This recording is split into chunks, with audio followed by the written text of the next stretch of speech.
শরীর থেকে আমি সহ্য করতে পারি না রে আবু বকর, বিদায় দাও, আমি চলে যাব।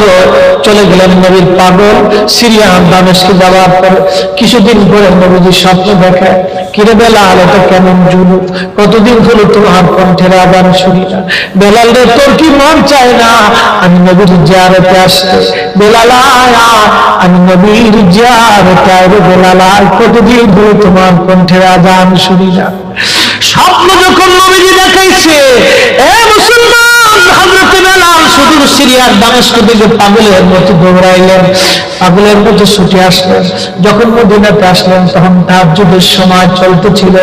তাহাজ্জুদের সময় চলার সময় হযরত বেলাল রাদিয়াল্লাহু আনহু কাঠের জালি দিয়ে তখন নওজশরী ঘিরে রাখা ছিল, ওই জালির পাশে বসে বসে জালির সঙ্গে মাথা ঠেকাইয়া নবীর পাগল বসে বসে গুনগুন করে কাঁদে আর বলে, হুজুর আপনি আসতে বলেছিলেন, গোলাম এসে হাজির হয়েছে। নবী গো, আজান দিতে বলেছেন, আমি আজান দিলে আপনি আগে নামাজ আসতেন, এখন আজান দিলে কি নবী আপনি নামাজে আসবেন? হুজুর এখন আজান দিলে কি আপনি নবী নামাজে আসবেন? নতুন মুয়াজ্জিন আসছে আজান দেওয়ার জন্য, এসে দেখে নবীর মুয়াজ্জিন বেলাল কাঁদে। ডাক দেখে মদিনাবাসী শুনছো, নবীর মুয়াজ্জিন ফিরে এসেছে, বেলাল আসছে, বেলাল ফিরে আসছে।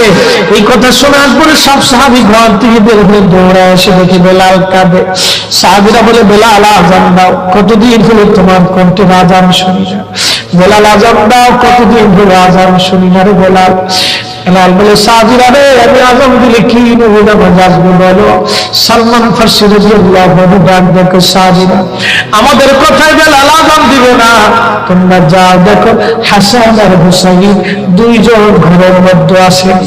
ইমাম হাসান হোসেন রাদিয়াল্লাহু আনহু যদি বলে তাহলে বেলাল অবশ্যই আজান দিবে। সালমান ফারসির পরামর্শে সাহাবীরা দৌড়ায় গেলেন।